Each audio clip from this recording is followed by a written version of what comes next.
Hey everybody, welcome to Big Boys Toys. I'm James and today is Grilling Sunday. We're gonna do something on the grill today. I've never done that before, but earlier this week I had a challenge from my friend Stuart who challenged me to grill something and video the grilling process. So we're going to do tuna today. So I'm just kind of learning to do the tuna, so we'll see how it goes. I've done it a few times, so hopefully it'll turn out nicely. But Stuart, this one's for you. Let's do this. Let's roll.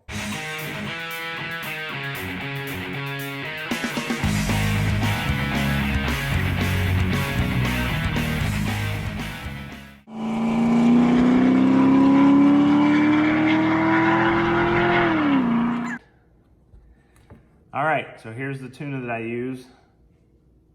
A Nova ahi tuna steak. It's really inexpensive. Look at this. Look at the numbers on this.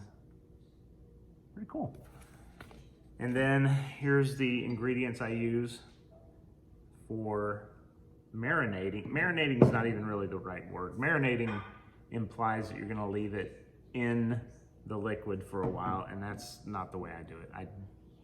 I dip the fish in the liquid after having patted them dry, and then the spices will stick to them. Pretty basic: pepper, salt, and then I actually found one recipe that had chili powder in it, and I really liked it. So I've been using this lately, and I've been enjoying it. So here we go. Let's mix this stuff up.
All right, that does it for the seasoning. So now it's time to heat up the grill and put them out on the flame.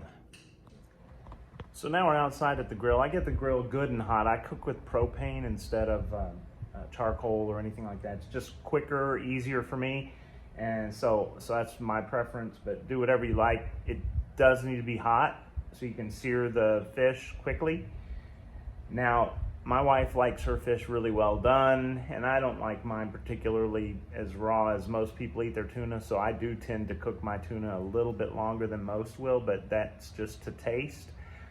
So the grill is prepped, the grates are clean, the temp's on high, the flame's all the way up, and I've got my fish behind me. I've got the marinade in quotes there, that I use, and I will baste the fish a little bit as I go along. So anyway, let's get this show on the road.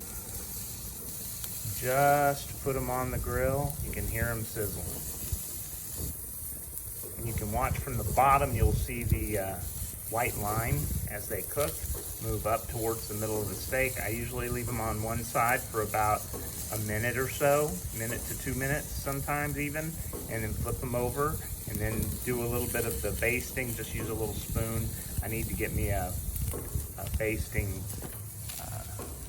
brush. That'll be easier in the future, but I just use a spoon for now. So this is about a minute in, so I'm gonna flip them over, and then I'm gonna use my little blend of liquids, not spices per se, but other stuff, to put a little bit of fresh oils on this other side. You don't want them to dry out. That's the biggest problem with the fish, is that they can get a little dry.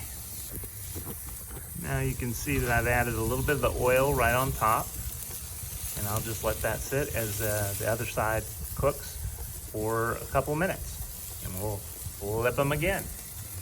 So I turned the heat way back today. I'm just trying something a little bit different here. We're still on the second side, so I've only flipped them once, and we're gonna see if cooking them a little bit lower heat, so a little slower for a little bit longer period of time, if that changes the flavor, the taste, or the texture, or anything like that. I'm afraid it might make it perhaps a little more tough. I don't know. We're gonna find out. So now we're back on the original side, and I have basted the top. So we're still lower in heat, about 2/3 of the way down, or only 1/3 of the way up from the lowest heat setting. And we're going on about 5 minutes now. I suspect they're still a little too red in the center for my wife, but probably just about perfect for me, but I'm gonna let them go a little longer for her so that she'll enjoy it, and we'll keep you posted. So I flipped them one last time. We're gonna give them a couple more minutes and then pull them off. I'm pretty sure that by most standards, these will be overcooked, but I hope that by my wife's standards, they will be perfect. We will see. Stay tuned. And here we are, off the grill, resting for a minute or two, I guess, probably, while we get all the rest of the food together. And then we will see how the tuna steaks taste. All right, we're all plated up here. We've got cod still in the oven that's being cantankerous and not getting hot fast enough, so we're just gonna jump into this and see how it goes. Thanks for the challenge, Stuart. I think it was a great success. The tuna was really good. The one thing I have to keep remembering about at least tuna, I don't know about all fish, but tuna anyway, is that you can put a lot more seasoning on it than you think you can. It seems to just absorb the seasoning really well. So I did not season it quite enough with chili powder, or frankly, salt and pepper either. The basting sauce was really good. I particularly enjoy the soy sauce part of it. We also had some baked cod. It was frozen and just, you know, from the refrigerator or from the freezer. And that was good too. So we've got a couple more things we're gonna be cooking fish-wise in the weeks to come. So anyway, we will catch you from the grill next time. Thanks for being here.